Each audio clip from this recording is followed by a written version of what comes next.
बतलाया है,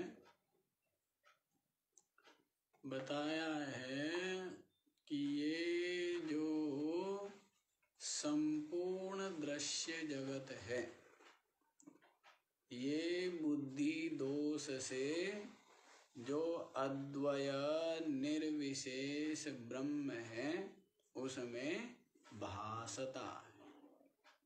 इसके कारण बुद्धि दोष के कारण से, जिस प्रकार से द्वि नेत्र दोष से द्विचंद्र भासते हैं, जिस प्रकार मरुभूमि में जल भासता है, रस्सी में सर्प आदि भासते हैं, वैसे ही आत्मा में ये दृश्य जगत भास रहा।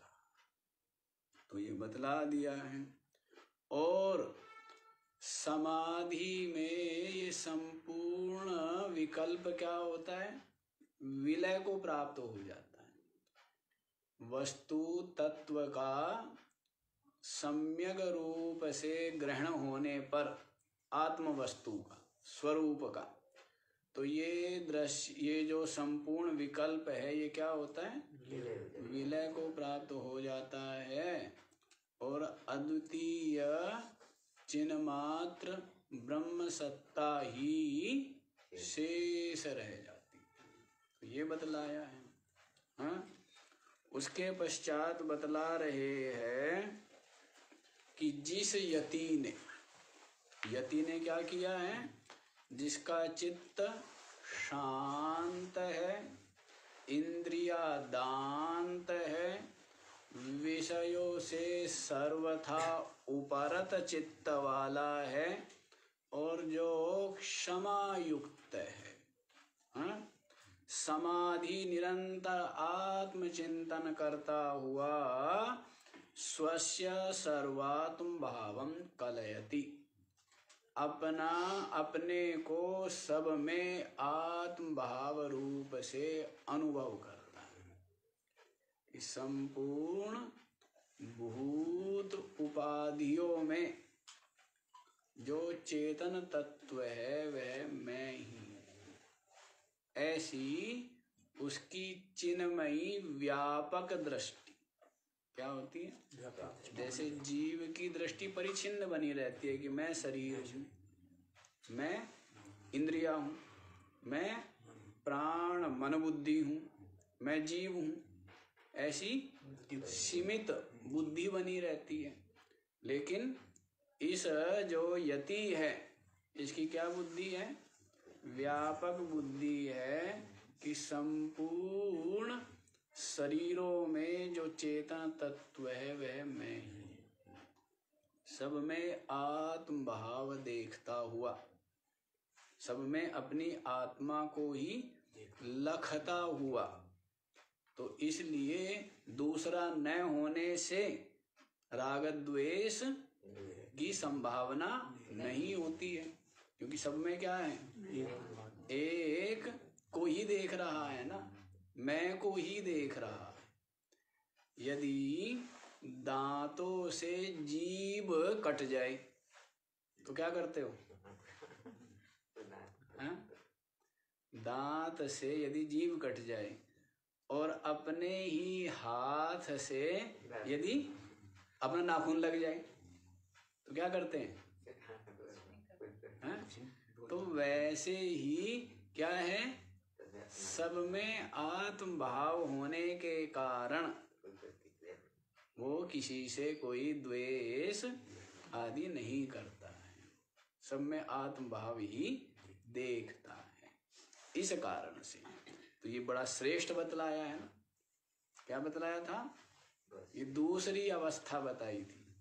पहली अवस्था तो है देह आदि कार्य करण संघात से अपने चेतन तत्व को अलग कर लेना, वो तो पहला बताया है। दूसरा, संपूर्ण जितने भी देह ये कार्य करण संघात है, इन सब में जो चेतन तत्व है वह मैं हूँ। इस प्रकार से ये क्या हुई? व्यापक दृष्टि हो गई। और फिर सब मैं ही हूँ, सब जो सारा का सारा दृश्य है वो सब का सब मैं ही हूँ। ये तृतीय अवस्था हुई। और फिर बस मैं ही हूँ, अद्वितीय चेतन। तो ये चतुर्थ अनुभूति हुई, अंतिम अनुभूति। तो ये बतला दिया था। अच्छा जी, क्या बतलाया है उसके आगे? तेना अविद्या तिमिर्जनितान विकल्पान साधु दग्ध्वा। सब में आत्म भाव होने के कारण से क्या होता है?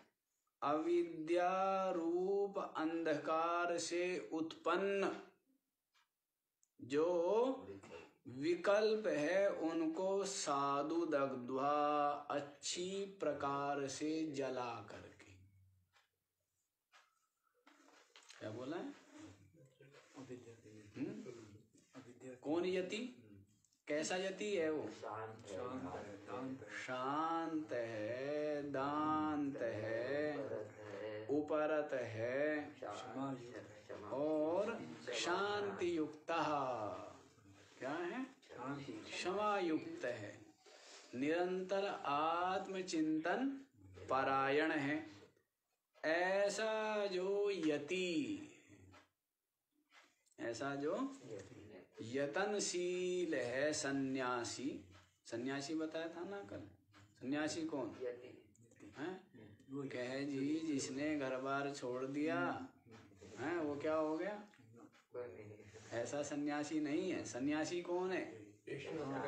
हाँ, तीनों ऐष्णाओं का जिसने परित्याग कर दिया, जिसके चित्त में किसी प्रकार की तृष्णा नहीं है, वो सन्यासी है। अब आशा चित्त में बड़ी बड़ी है, डेरा जमाए रहे हैं, तो फिर वो सन्यासी हुआ? वो सन्यासी नहीं होता है।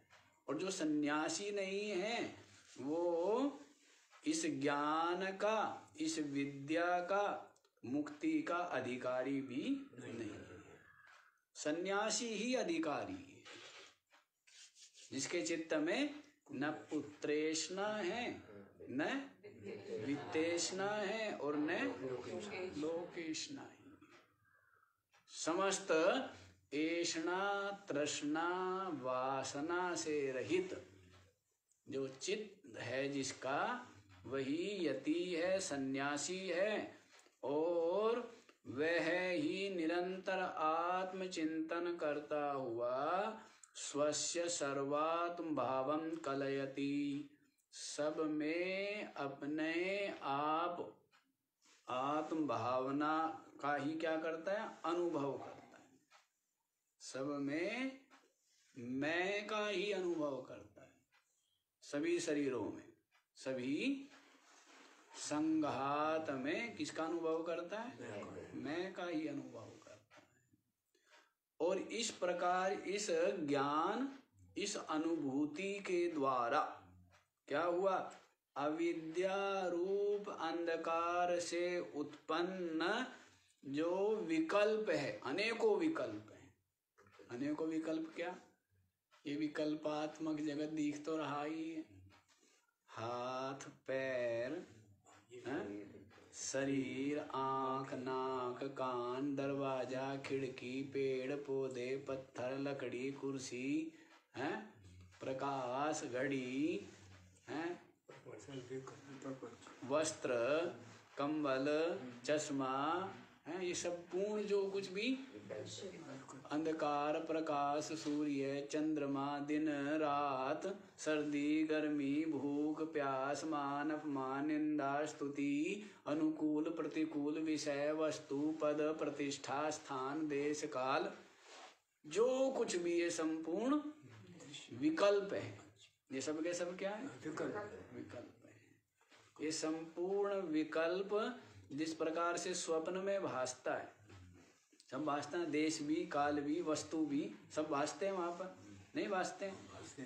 सत्यवत भासते हैं। और उनमें ही सुख और दुख का अनुभव करता है, अनुकूल की को पाना चाहता है और प्रतिकूल से छुटकारा पाना चाहता है, उसके लिए प्रयत्न करता है ना, स्वप्न आदि में भी यथा योग्य।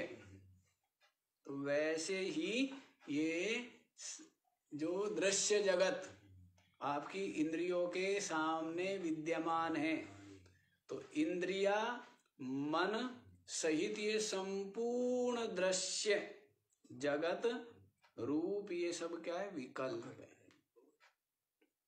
तो सर्वान विकल्पान साधु दग्ध्वा, संपूर्ण विकल्पों का सम्यक रूप से जला करके, क्या करके, अच्छी प्रकार से जला दिया है, भस्म हो गए। तो क्या रह गया, अद्वैत, केवल, एकत्व, अद्वितीय। क्या रह गया, क्या महाराज बड़ा डर लगता है। एकाकी न रे में आया ना कि अकेले में तो आनंद का अनुभव नहीं हुआ, इसलिए तदेक्षता एको हम बहुश्याम प्रजाया इति, है कि भाई मैं क्या हूँ, एकाकी नरे में, अकेले में आनंद नहीं आया, तो इसलिए तदेक्षत, उसने क्या किया, विचार किया है, और क्या कहा, एको हम बहुश्याम प्रजाया इति, मैं एक हूँ और अनेक हो जाऊं। इस प्रकार से उसने विचार किया, तो अकेले में आनंद नहीं आया है। इसलिए क्या करते, मित्र मंडली चाहिए। क्या चाहिए, मित्र मंडली बनाता है, मित्रता करता है, नहीं तो ये तो हृदय ऐसा चित्त तो किसी किसी का ही होगा ना, जो ये जान गया है द्वितीयाद वै भयम भवति। देखो अलग अलग अनुभव है ना, एक कहता है एकाकी नरे में, अकेले में आनंद नहीं आता है, दूसरे का अनुभव निश्चय क्या है, द्वितीयाद वै भयम भवति। दोनों का अलग अलग हो गया ना। जो कहता है एकाकी न रे में, तो उसको क्या चाहिए, दूसरा चाहिए, उसको जगत चाहिए, दृश्य चाहिए। और जो दूसरा है वो क्या कहते हैं, द्वितीयाद वै भयम भवति। दूसरे से क्या होता है, भय होता है, निरंतर उसके टूटने का, वियोग होने का, नष्ट होने का क्या बना रहता है, भय बना रहता है। दूसरे से तो भय ही भय है। और जिसने देख लिया है कि ये सारा का सारा दूसरा जो है, ये शरीर क्या है, दूसरा है, मेरे से शरीर दूसरा है, लेकिन ये शरीर तो जन्म, व्याधि, जरा और मृत्यु युक्त है, तो भय है ना, शरीर के कारण से भय सवार हो गया, नहीं सवार हो गया, हर समय मरने का भय। फिर दूसरा इंद्रिया क्या है, दूसरी है, मैं से दूसरी है। अब ये जो इंद्रिया है ये भी क्या है, शक्तिहीन होने का भय। दिखता था ठीक ठाक, क्या हो गया, दिखना बंद हो गया, सुनना बंद हो गया, तो फिर क्या है, भय है नहीं है, ये भय लगा रहता है। फिर ये प्राण है, ये प्राण पंछी के उड़ने का, इसका भय बना रहता है, हाँ? कमजोर ना हो जाए प्राण, इसलिए खूब खा पी करके क्या रहूं, बलिष्ठ रहूं, तो ये भय बना रहता है। फिर ये जो मन बुद्धि है, इनमें तो भय होता ही है, मन बुद्धि तो है ही भय रूप, भय का अनुभव तो मन बुद्धि को ही होता है ना। तो इसमें क्या रहता है, निरंतर अशांति, क्लेश, भय, चिंता, ये सारे रोग किसमें है, बुद्धि में। ये आधिया किसमें, चित्त में ही है ना। व्याधि शरीर में है, आदि चित्त में है, और उपाधि ये कारण शरीर है, और जो तुरीय आत्मा है वो तीनों का साक्षी चतुर्थ अलग ही है। तो इसलिए सबका सब क्या है, उसने समझ लिया है कि सारा का सारा द्वैत दृश्य दूसरा सबका सब भय रूप है और मैं ही केवल अभय रूप हूं, सच्चिदानंद रूप हूं। तो अलग अलग निश्चय है, अलग अलग अनुभूति है, अलग अलग चिंतन है, अलग अलग समझ है ना। शुरू की समझ तो ये है कि मैं अकेले से भूत हो जाऊं। और भूत के लिए तो संग्रह करता रहता है, कभी कुछ लाएगा कभी कुछ लाएगा, सारे बाजार खाली कर दिए हैं? हर समय क्या लगा रहता है, कुछ न कुछ लाने में ही लगा रहता है। नहीं ला प्रार्थना है, बीच में कुछ माफ कर दीजिए महाराज जी, जब वो अद्वैत है और शांत था तो संकल्प कैसे उठ गया है? जब अद्वैत भी था और शांत था तो अद्वैत का संकल्प कैसे उठवाया फिर? हाँ, और जब अपनी सफरिंग्स भी हैं कि भाई ये भी खराब है, ये भी खराब है। हाँ ठीक बात है ना। तो द्वैत का संकल्प हो ही नहीं सकता जी, हो ही नहीं सकता, क्योंकि संकल्प किस में होता है? चित्त में। जब चित्त ही नहीं है तो संकल्प ही नहीं होगा। महाराज जी एकम द्वितीयम अस्ति, ये संकल्प फिर कैसे उठा? बता तो रहा हूँ ना, पहले इस बात को समझो आप। संकल्प की संभावना नहीं, क्योंकि संकल्प किस में होता है? चित्त में होता है। चित्त है नहीं, तो फिर संकल्प कैसे हो? ये सब समझाने के लिए व्यवस्था दी हुई है, अन्यथा ऐसा कुछ भी हुआ ही नहीं है। ये तो जैसे ही है ना कि कहाँ लग गया, कपड़े पर दाग कहाँ लग गया, तो इन सब बातों का विचार ना करके क्या करो? दाग दूर कर लो। तो वैसे ही ये संकल्प कब हुआ, किसको हुआ, क्यों हुआ, क्यों ईश्वर ने ये जगत रचा, तो ये सब बातों का विचार करने से कोई औचित्य नहीं है। ऐसा शास्त्र का वचन है जगह जगह यही। हाँ, अब इस समस्या में से निकल जाओ, उसके पश्चात फिर आप कहेंगे कि जिसको ये भ्रम होने वाला है, भ्रम किसको हुआ है? द्वैत का, चित्त को। ये चित्त ही नहीं है। जब आपने अपने साक्षी चेतन स्वरूप को अनुभव कर लिया तो उसके पश्चात तो फिर जो ये बंधन का अनुभव करने वाला, दृश्य जगत का अनुभव करने वाला जो चित्त है वो ही नहीं है। अब उत्तर कौन मांगेगा आपसे? वो चित्त अभी तो जैसे उत्तर मांग रहा है, कौन मांग रहा है? चित्त ही तो मांग रहा है ना। तो ये चित्त ही नहीं रहेगा तो उत्तर किससे मांगेगा, कौन मांगेगा? तो कहने का भाव है कि जैसे स्वप्न बिना किसी निश्चय के स्वतः ही भासने लग जाता है। या आप सोच के सोते हो कि ये स्वप्न दिखना चाहिए, सोच के नहीं सोते हैं ना, लेकिन कुछ भी दिखने लग जाता है। वैसे ही स्वरूप का अज्ञान ही इस दृश्य जगत का हेतु है। इस द्वैत का हेतु क्या है? स्वरूप का अज्ञान। जैसे रस्सी का ज्ञान नहीं हुआ तो क्या होता है? अनेकों विकल्प हो जाएंगे कि वो सांप है भैया, भूत छिद्र है, जलधारा है, माला है, क्या है? कब होंगे? जब रस्सी का ज्ञान नहीं होगा। और रस्सी का ज्ञान हो गया तो विकल्प नहीं होंगे। तो वैसे ही है ये जो प्रश्न है कि एको हम बहुश्याम आदि, ये व्यवस्था दी है तो व्यवहार दृष्टि से दी है, व्यवहारिक सत्ता स्वीकार करके। लेकिन पारमार्थिक रूप से देखें तो ये सब नहीं बनता है पारमार्थिक रूप में, क्योंकि चित्त ही नहीं तो उस चित्त में ही क्या होता है? ये सब कल्पना होगी, विचार होगा, तो वो है ही नहीं। जब तो ये तो एक व्यवस्था दे दी है, ये वो भी ये दिखाने के लिए, संसार को सत्य सिद्ध करने के लिए व्यवस्था नहीं दी। वेद का तात्पर्य क्या है? ईश्वर को सिद्ध करना वेद का काम नहीं, देवताओं को सिद्ध करना वेद का काम नहीं, जगत को सिद्ध करना वेद का काम नहीं है। वेद का काम है केवल अद्वितीय ब्रह्म का ही प्रतिपादन करना।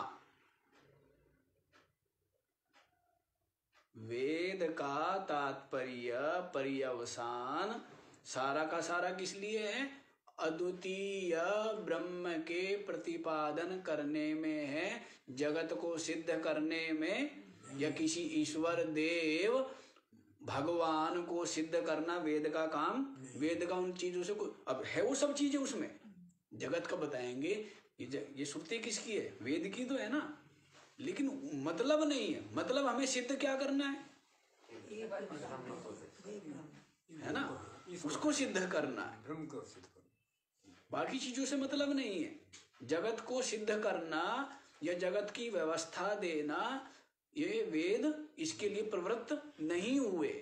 वेद प्रवृत्त हुए हैं केवल अद्वितीय ब्रह्म का प्रतिपादन करने के लिए। तो इसलिए तो बीच बीच में जो थोड़ी बहुत बताई है व्यवस्था, तो वो केवल समझाने के लिए, व्यवहारिक दृष्टि से। और परमार्थ तो यही है कि एक अद्वितीय ब्रह्म है, वही वास्तविक है। श्री कृष्ण से भी अर्जुन ने पूछा है कि जगत किसके लिए है? तो कहते हैं जिसको दिखता है उसके लिए है। जैसे स्वप्न किसके लिए है? स्वप्न का जगत किसके लिए है? 10 लोग सोए हैं, दिखा एक को है, तो स्वप्न का दृश्य किसके लिए है? जिसको दिखा है उसके लिए। वैसे ही ये जगत भी उनके लिए ही है जिनको ये जगत दिख रहा है, और जिनकी दृष्टि दृश्य जगत से हट करके अपनी आत्म केंद्रित हो गई, अपनी आत्मा में ही चित्त विलय को प्राप्त हो गया, तो उनके लिए जगत 3 काल में नहीं, तीनों कालों में है ही। तो ये सारा का सारा दृश्य मिथ्या ही है, ये समझा ही रहे हैं बारंबार। और जगत मिथ्यात्व अनुभव आए बिना स्वरूप का अनुभव नहीं होता। ये पीछे बताया है कि जब तक कल्पित सर्प का बाध नहीं होगा तो रस्सी का ज्ञान नहीं होगा, है ना, रस्सी की अनुभूति नहीं होगी। तो वैसे ही तो देखो क्या कहा है, ये जो संपूर्ण विकल्प है, इसकी बात चले ना, दृश्य जगत की संपूर्ण विकल्प अविद्या तिमिर जनितान। कैसा है ये? जैसे मंद प्रकाश अंधकार के कारण रज्जु तत्व का ज्ञान होता नहीं, और उसमें विकल्प भासने लगते हैं, सर्प आदि। प्रकाश कर दो तो फिर क्या होगा? वैसे यहाँ पर कह रहे अविद्या तिमिर जनितान, अविद्या अंधकार से उत्पन्न विकल्पान साधु दग्ध्वा, संपूर्ण विकल्पों का सम्यक रूप से जला करके, अच्छी प्रकार से जला डालो। तो हम ये कह रहे हैं अद्वैत अद्वितीय केवल, इसमें तो क्या आप सुनने में भी भय का अनुभव कर रहे हो। अकेला अकेला जाऊंगा, अकेला रहूंगा वहां मैं इतने बड़े मकान में। आदमी क्या होता है, दूसरा है ही नहीं। तो जो स्थूल बुद्धि है संसारी, वो तो भय का अनुभव करते हैं ना। इसलिए मांडुक्य कारिका में आया है ना, अभये भयदर्शी ना, अभय स्वरूप जो परमात्मा है उसमें भय का अनुभव करते हैं। दूसरा चाहिए, क्या चाहिए? दूसरा चाहिए। और है क्या वहां दूसरा? द्वैत है नहीं, अद्वैत है, केवल है, एकत्व है, अद्वितीय है। तो बताइए ऐसी जगह महाराज जी आपको कभी भय महसूस हुआ? ऐसे अनुभव में कहीं भय महसूस हुआ कभी आपको? बस ये भी सब, हाँ ये भी सब जो है साधना की स्थितियां होती है, ये भी है, ये भी हुआ। हवाई जहाज में बैठे थे महाराज जी, कैसा लगा था? नहीं, इसमें क्या हुआ है, इसमें तो ये है ही, क्योंकि जीव भाव जिसको इतने काल से लगातार मैं मानता है, उसको विसर्जित कर देना, उसको क्या कर देना, विसर्जित करता है ना, तो सहज नहीं होता है। जिस परिचिन्न मैं को मैं मानता है, उसको विसर्जित कर देना और समष्टि के साथ में एकाकार होकर के अनुभव करना, तो इसमें तो भय का अनुभव आरंभ में होगा ही, लेकिन इस सब के लिए तैयार होता है व्यक्ति कि इस मैं के मिटने से ही उस मैं का अनुभव हो, इस मैं के मिटने से ही। तो भय का तो अनुभव होगा ही। जब आप इस तरफ चलेंगे तो अनेकों प्रकार के अपने अपने कुछ न कुछ चित्त में क्या होते हैं, विचार, अनुभूति आपको होगी ही। तो ये तो है, क्योंकि हम द्वैत जगत में रहते हैं, इसी को सत्य मानते हैं, इसमें ही लेना देना, चलना फिरना, देखना सुनना, खाना पीना, इसमें ही सुख का अनुभव करते, इसी में हमारा अभ्यास पड़ा हुआ रहता है। तो उसको कहे कि अकेले कमरे में, बता ना, अकेले कमरे में अकेला रहने में ही क्या है, और वहां पर तो दूसरा है ही नहीं, दूसरे की सत्ता ही नहीं है। लेकिन चित्त की स्थिति तो बदली होगी, चित्त हाँ। की स्थिति तो बदली होगी ना। एकदम कमरे का हम उदाहरण कैसे देते ना, कमरा तो बिल्कुल वो है जी सर, क्या है, नॉन लिविंग थिंग, नहीं वैसे ही जब आप कमरे में, जैसे एकांत में जो नहीं रह सकता ना, इसलिए कहा जाता है कि एकांत का अभ्यास करें पहले। जो एकांत में नहीं रह सकता, वो आप सोचे कि उसका मन शांत हो जाएगा, पहली बात वो नहीं होगा। दूसरी बात, जो एकांत में नहीं रह सकता, वो सोचे कि उसका जो चित्त है वो आत्मचिंतन में लग जाएगा, नहीं लग पाएगा। जो एकांत में नहीं रह सकता, वो सोचे कि उसका चित्त अपनी आत्मा में टिक जाएगा, ठहर जाएगा, नहीं हो पाएगा। ये तो एक अभ्यास स्वभाव की बात है ना। जैसे एक बालक है जिसको आदत पड़ी हुई है घूमने की, उसके लिए घर पर टिकना, दुकान पर टिकना आदत पड़ी है ना। तो वैसी जिसको आदत पड़ी है मेले में रहने की, झमेले में रहने की, तो उसके लिए एकांत में तो यह अभ्यास ये भी करना चाहिए, ये भी एक साधन है। फिर आगे बढ़ते बढ़ते तो अद्वितीय में ही चित्त को विलय कर देना है, विलय हो ही जाएगा। संकल्प त्याग ही क्या है, चित्त का विलय। संपूर्ण संकल्पों का विलय ही चित्त का विलय हो जाना। तो इस प्रकार से समझ आ गया। तो हम बता रहे थे कि जो अभय स्वरूप परमात्मा है, उसमें क्या करते हैं, भय का अनुभव करते हैं।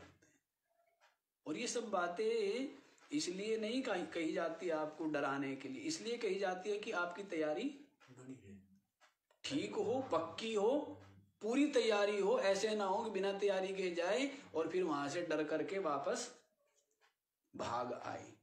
तैयारी होनी चाहिए, ठीक है।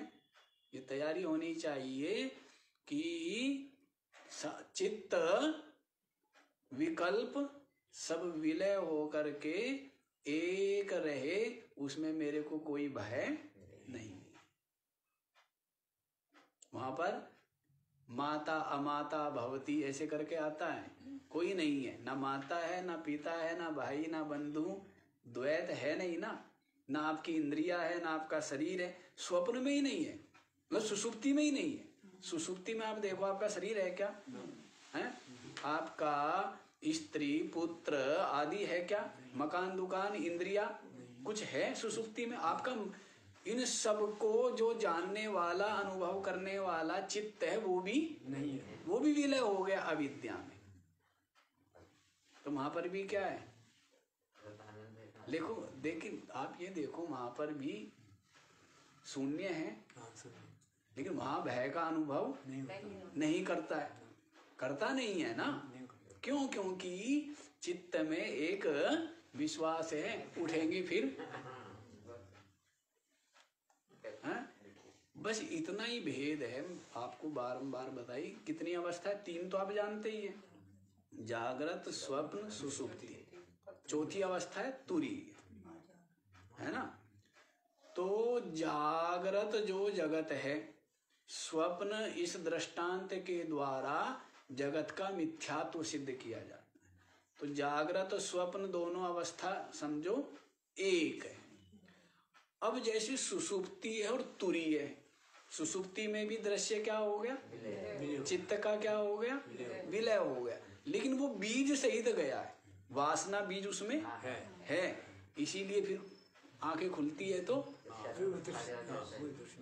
यहाँ पर विद्या में अपने स्वरूप में चित्त का विलय क्या हुआ है, वासना बीज निर्बीज हो गया, वासना बीज नहीं है। तो अब चित्त का अपने स्वरूप में विलय क्या है, यही तुरीय अवस्था, आत्म अनुभूति, चिद रूपता है, चेतन मात्रता है। तो वहां पर भी द्वैत दृश्य नहीं है, चित्त भी विलय हो गया है और वहां पर बीज था।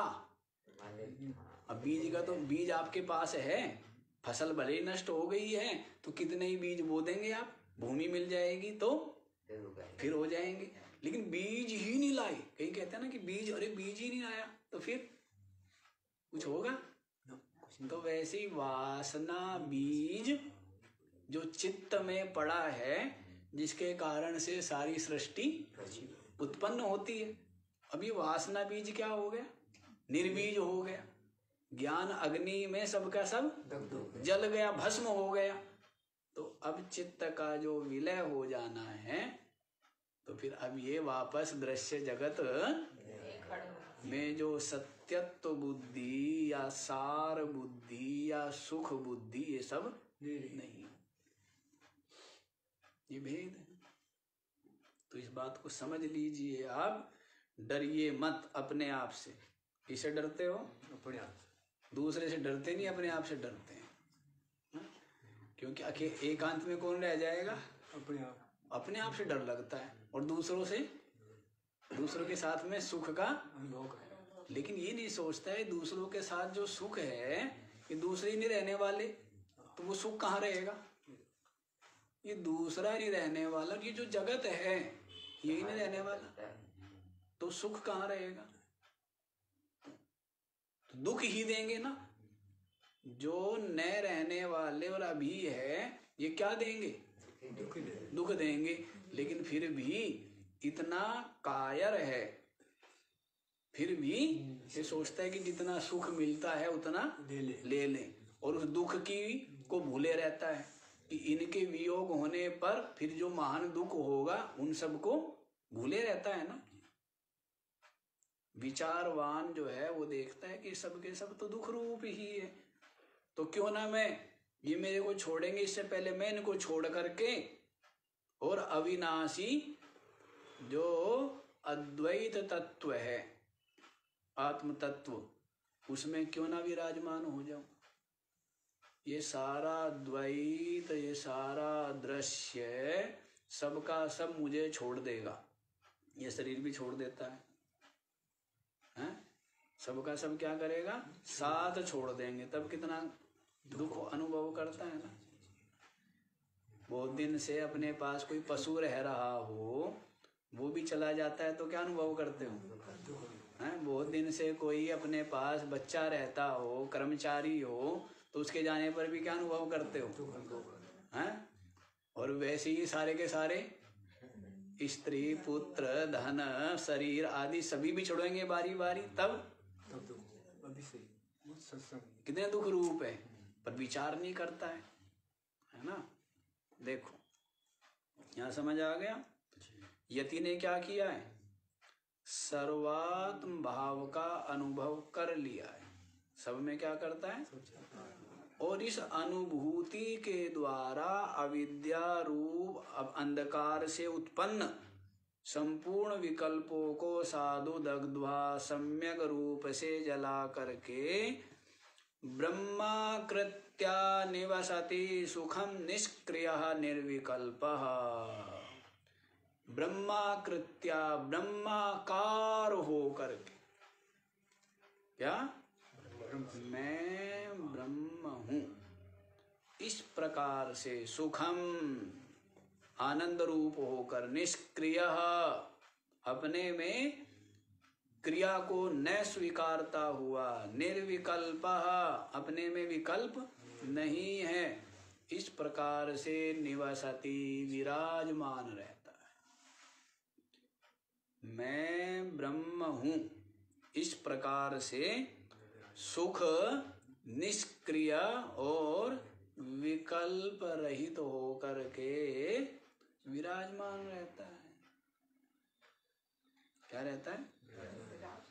अब जगत है, शरीर है, इंद्रिया है, अंतःकरण है या नहीं है, इनका कोई औचित्य नहीं रह गया है। हाँ जी, समझ आ रही है? क्या कहा है? जगत है, शरीर है, इंद्रिया है, अंतःकरण है या नहीं है, इनका कोई औचित्य नहीं रह गया है, क्योंकि वो चिद रूप ब्रह्म अपने को अनुभव करता है। तो दृश्य जगत की सत्ता उसके लिए नहीं। ऋषभ देव के लिए जगत की सत्ता नहीं है। राम कृष्ण आदि के लिए जगत की सत्ता यदि है भी तो क्या है? स्वप्न रूप मिथ्या ही, क्योंकि राजा थे, इन लोगों ने व्यवहार किया ना ज्ञान होने के पश्चात भी। समझ आया? ऋषभ देव के लिए, जड़ भरत के लिए, शुकदेव के लिए जगत की सत्ता नहीं है, नहीं, सत्ता ही नहीं है। और राम कृष्ण जनक आदि के लिए जगत की यदि सत्ता है भी तो क्या है? प्रतीति मात्र ही है, स्वप्न के समान। अब व्यवहार किससे हो रहा है? अभी आप जुड़ जाते हो, व्यवहार तो अभी भी शरीर से हो रहा है, लेकिन आप शरीर के साथ में जुड़ जाते हो, मैं शरीर हूं। व्यवहार इंद्रियों से हो रहा है, लेकिन आप जुड़ जाते हो, मैं इंद्रिया हूं, मैं देखता हूं, मैं सुनता हूं, मैं बोलता हूं। वैसे व्यवहार तो किससे हो रहा है? अंतःकरण के द्वारा हो रहा है, लेकिन क्या करते हैं? उसके साथ जुड़ जाते हो कि मैं शांत हूं, मैं विचारता हूं, मैं सोचता हूं। जबकि ये होता रहे। अभी देखो लाइट जल रही है, इसके साथ में आप कुछ जुड़े हो क्या? तो हो नहीं रहा है, कुछ हो नहीं रहा है, प्रकाश तो हो ही रहा है, लेकिन इसमें आपकी अहमता ममता नहीं है। और इस उपाधि वर्ग में क्या कर लेते हो? अहमता ममता कर लेते हो, बस। तो फिर भी रहेगा, शरीर शरीर का व्यवहार करें, इंद्रिया प्राण अंतःकरण अपना अपना व्यवहार करें, लेकिन फिर वो जानता है कि मैं तो चेतन हूं। क्या जानता है? मैं चेतन हूं, मैं आत्मा हूं, मैं ब्रह्म हूं। उसके पश्चात भी प्राणों का संचरण बना रहेगा, उसके पश्चात भी भूख प्यास लगते रहेंगे, उसके पश्चात भी शरीर पर मक्खी आदि बैठेगी तो हाथ चलता ही रहेगा, उसके पश्चात भी पैरों से गमन रूप कर्म होगा ही होगा। वैसे ही सब होते रहेंगे। लेकिन अभी क्या होते हैं? मैं करता हूं, मैं करने वाला हूं, मैं ये हूं, जुड़ जाता है। फिर क्या रहता है? मैं साक्षी चेतन आत्मा हूं। फिर ये रहता, ये अनुभूति रहती। मतलब मूल्य महत्व किसका रहता है? हाँ, कि मैं ब्रह्म हूं, यही महत्व है, यही प्रधान है, बाकी सब गौण है। जैसे आप संसारी के लिए मैं शरीर हूं, गृहस्थ हूं, पुरुष हूं, स्त्री हूं, ये सब विचार क्या है? प्रधान है, दृढ़ है। और मैं ब्रह्म हूँ, ये विचार ये करना पड़ेगा। क्षीण है ना। और ये विचार क्या है? विचार ही तो है। विचार से आप वैसे हो गए हैं, जैसा विचार करते हो आप वैसे ही हो जाते हो। नहीं, कभी आप शरीर होते हो, तो कभी आप इंद्रिया होते हो, तो कभी आप मन होते हो, तो कभी आप जीव होते हो, हैं? कभी आप पापी होते हो, तो कभी पुण्यात्मा होते हो, कभी बूढ़े होते हो, तो कभी जवान होते हो, हैं? कभी कहते हो कि मैं तो मूर्ख हूँ, कभी कहते हैं मैं तो बुद्धिमान हूँ। अब ये पता नहीं, पूछो भाई तू है क्या? नहीं कहता है। कभी कभी तो कहते हैं मेरी बुद्धि मारी गई, अब मेरे को याद नहीं रहता। अपनी खुशी है इसकी। कभी तो कहता है कि मेरे याद नहीं रहता है, कभी कहता है कि इसका भरोसा नहीं है। नहीं करते हो ना ये काम आप, दिन में कई बार करते हो। अभी 10 मिनट पहले तो कह रहे थे मेरे कुछ याद नहीं, फिर दूसरा ये कहते हैं कि मैं इतना भी मूर्ख नहीं हूं, मेरे को सब याद रहता है। अब आपसे पूछा जाए कि भाई तू भी एक बात तो बता, दोनों ही बातें क्यों करता है? करता है ना ये, तो वैसे इसका भरोसा नहीं। कभी कहता है कि मैं ऐसा झूठ बोल दूंगा पकड़ में भी नहीं आएगा किसी की, और कभी कहता है मैं तो झूठ कभी बोलता ही नहीं, मैंने तो कभी झूठ बोला ही नहीं। ऐसे ही करता है ना। वहां आरती करेगा तो कहेगा मैं मूर्ख खलकामी है, और व्यवहार में मानेगा मैं बुद्धिमान समझदार है। व्यवहार में क्या मानता है? अब उससे पूछो तू मंदिर में जो कह रहा था वो सच है या ये सच है? दुकान पे जो कह रहा है तू प्रार्थना कर रहा है। हाँ, मंदिर में तो कह रहा है मैं मूर्ख खलकामी, और फिर मंदिर से आके यहाँ दरवाजे पे क्या कह रहा है? मैं बुद्धिमान हूँ, बहुत समझदार हूँ, बड़ा विचारवान हूँ। तो इसका भरोसा है कुछ नहीं। हाँ, जैसे पागल आदमी होता है उसका कोई भरोसा नहीं होता, हाँ वैसा ही है ये। वैसे ही काम करता रहता है, वैसे ही चल रहा है संसार। संसार ऐसा ही है, ये तो व्यवस्थाएं ऐसी बना रखी है। लगता है कि व्यवस्थित है, अन्यथा कुछ व्यवस्थित नहीं है, यूं ही चल रहा है। अभी धूप है, थोड़ी देर में बादल है, फिर थोड़ी देर में बरसात है, थोड़ी देर में कुछ है।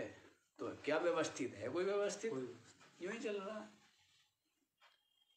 एक क्षण धूप, अगले क्षण छाया, है? ये चलता रहता है। समझ आ गया ये क्या बदलाया है? ऐसा जो यति है, क्या अनुभव किया है? सब में आत्म भाव का अनुभव करने के कारण क्या हो गया?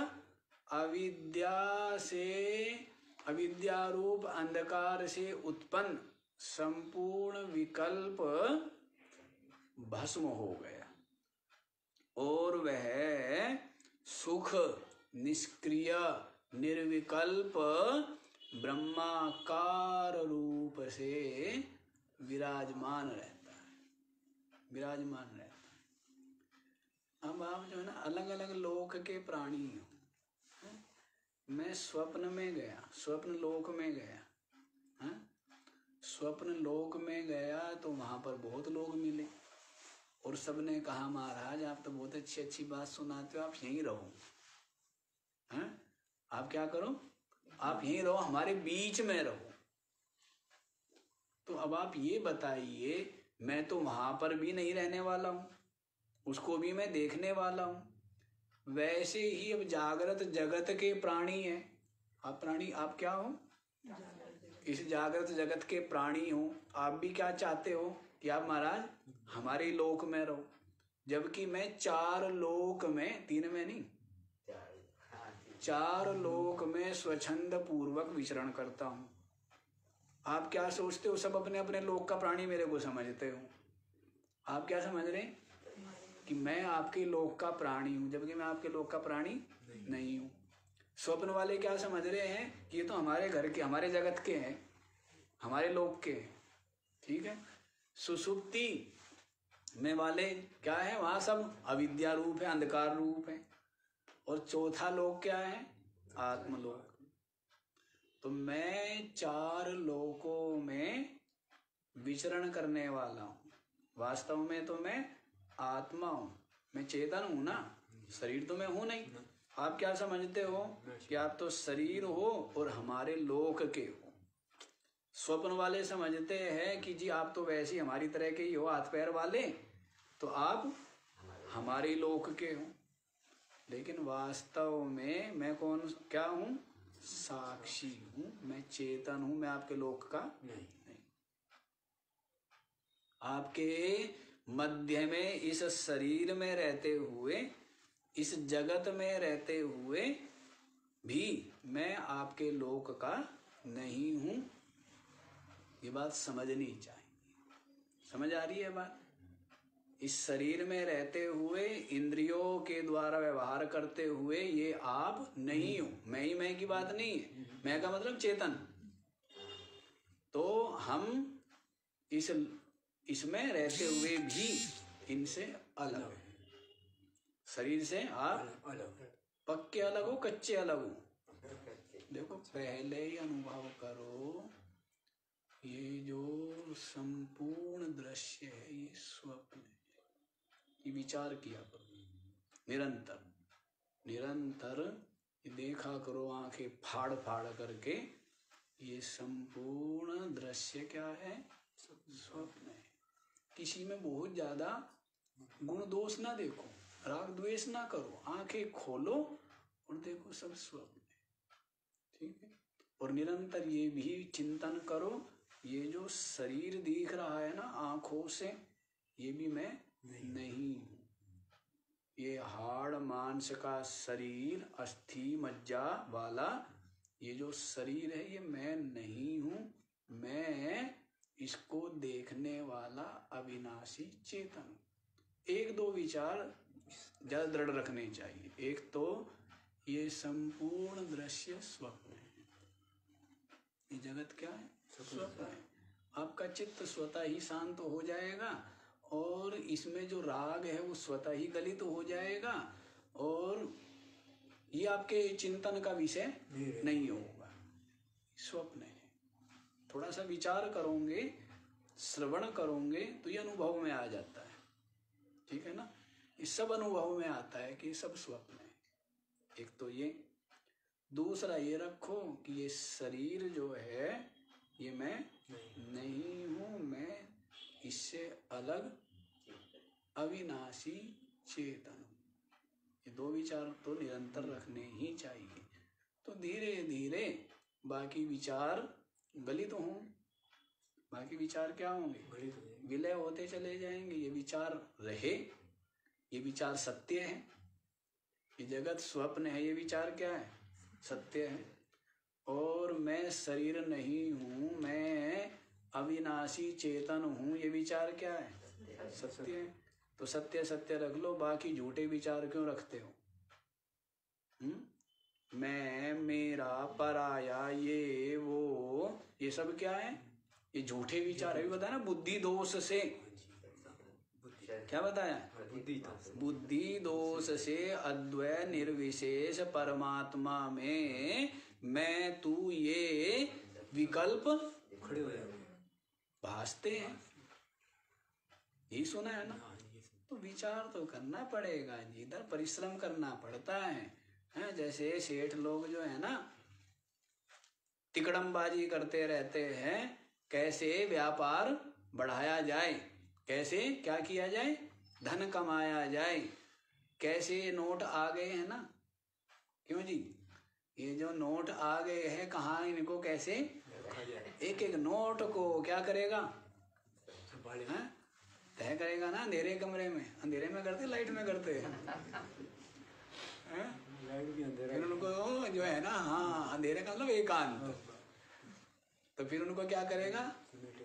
लगाएगा ना उसमें, तिजोरी में लगाएगा।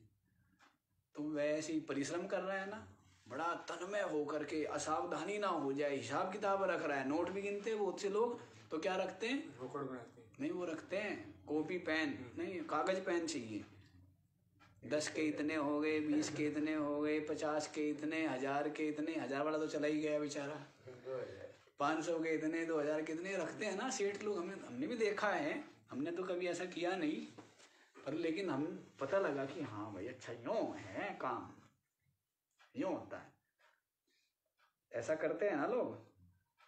सेठों को देखा है हमने, तो बड़ी ही सावधानी पूर्वक, तो वैसे ही सावधानी पूर्वक निरंतर ये विचार रखा जाता है कि स्वप्न, ये दृश्य जगत स्वप्न ही और मैं शरीर नहीं, मैं चेतन। अब व्याख्याएं तो और बहुत हो जाती है, लेकिन व्याख्या ना रख करके 2-3 विचार रखना चाहिए। तो ये स्वप्न है, ये थोड़ा सा बहुत शीघ्र ही आपको अनुभव में हो जाएगा, हो सकता है 24 घंटे के अंदर ही हो जाएगा। तो ये अनुभव होने लगता है ये स्वप्न ही। तो इसमें कोई प्रयोजन, ज्यादा बुद्धि नहीं लगाएंगे आप, फिर इसमें ज्यादा हर समय जो बुद्धि कहाँ घुसी रहती है, दृश्य में घुसी रहती है ना, है? छोड़ने पकड़ने इसी में क्या रहती है, हर समय इसी में बुद्धि लगी रहती है। फिर बुद्धि साधारण सी ऊपरी तौर पर, अंदर इसमें नहीं घुसेंगे ज्यादा, अंदर नहीं घुसेंगे, क्योंकि स्वप्न है, मिथ्या। समझ गए? तो ये स्पष्ट हो गया ना। आगे वाला बताया जाए। अब आगे वाला क्या बताएंगे, थोड़ा समय तो थोड़ा ही रह गया है, पर ये समझ आ गया स्पष्ट। ब्रह्माकार सुख निष्क्रिय निर्विकल्प हो करके विराजमान रहता है। कौन? ऐसा जो यति है, ऐसा जो सन्यासी है। और ये रहस्य आपको बता ही दिया है कि किस प्रकार से इस अवस्था को प्राप्त किया जाता है, किस प्रकार से ये अनुभव किया जाता है। इसके लिए पूर्व तैयारी करनी होती है, तैयारी कर लीजिए। अब जिसके चित्त में मोह है, राग है, स्वार्थ है, दृश्य के प्रति, जगत के प्रति सत्य महत्व सार बुद्धि है, ऐसे लोगों का इस ज्ञान में प्रवेश ही नहीं है। अब वे परोक्ष अनुभव को ही अपरोक्ष अनुभव माने रहती है सारी दुनिया। लोग कहते रहते हैं हमें कि महाराज वो ब्रह्म ज्ञानी है, वो ब्रह्म ज्ञानी है, वो ब्रह्म ज्ञानी, लोग कहते रहते हैं हमें। हम तो कहते हैं अच्छी बात है, सभी हैं, हम तो कुछ कहते नहीं है किसी को कि भाई हम क्यों मना करें कि वो नहीं है, या किसी के लिए भी तो हम नहीं मना करते। लोग हमें कहते रहते हैं, हम कुछ नहीं कहते। लेकिन ब्रह्मलीन, जैसे किसी का भी शरीर शांत हो जाए तो क्या कहा जाता है? ब्रह्मलीन। अब ब्रह्मलीन यूं ही हो जाता है क्या है? या ब्रह्मनिष्ठ यूं ही हो जाता है क्या? ऐसे ही हो जाता है? हाँ, इसके लिए बहुत पुरुषार्थ चाहिए, बहुत पुरुषार्थ चाहिए। अधिकारी या अनधिकारी का विचार करना चाहिए। अब कोई भी उपदेश देने लग जाता है, ब्रह्म विद्या का उपदेश देने लग जाता है, स्वयं न कोई गहन चिंतन है, ना कोई अनुभूति है, ना संसार में से सत्य सार महत्व बुद्धि निकली है, ना वैराग्य ही हुआ है, तो ऐसे लोग उपदेश देने लग जाते हैं और प्रसिद्धि, प्रतिष्ठा, विस्तार, जन समुदाय की लालसा चित्त में पाले रहते हैं, तो उसका कोई औचित्य नहीं। वो धोखा देते हैं। फिर मैं कहता हूँ किसको धोखा देते हैं? अपने आप को। धोखा किसको दे? धोखा कोई किसी को नहीं दे रहा है। किसको धोखा दे रहा है? अपने को ही धोखा दे रहा है। इसलिए वैराग्य संपन्न होना चाहिए। वैराग्यवान भवा, क्या हो? वैराग्यवान हो जाओ। राग गली तो हो जाना चाहिए। किसका राग रख रहे हो? किसका राग है? शरीर का राग है, हाड़ मांस का पुतला है, इसका राग है, इस चीज का राग है। किस चीज का राग है समझ नहीं है। विचार नहीं है, इसीलिए राग किए रहता है।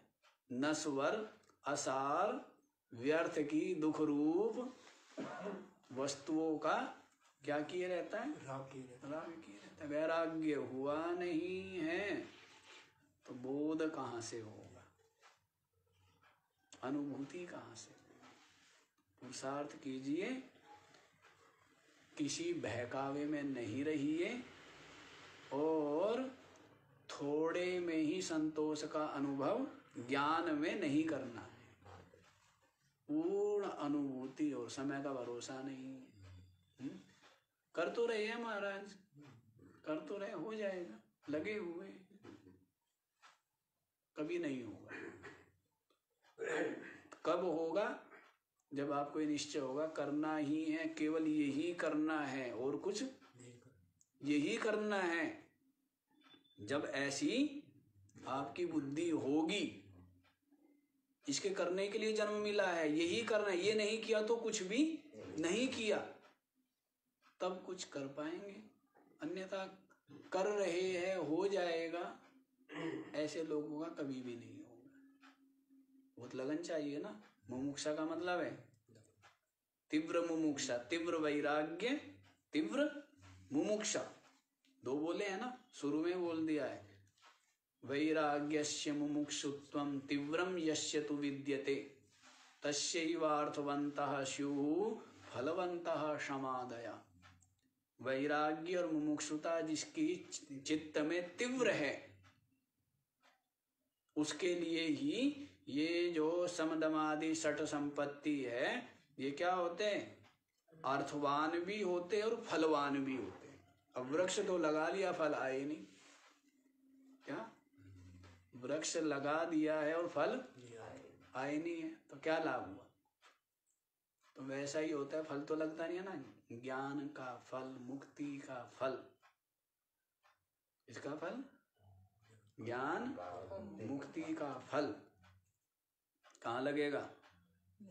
हाँ, तो बताया ना, तीव्र वैराग्य, तीव्र मुमुक्षुता, तो ये षट संपत्ति जो बताई है ना, तब क्या होती है? ये अर्थवान भी होते हैं और फलवान भी होते हैं। अर्थवान माने सार्थक, और सार्थक क्या है?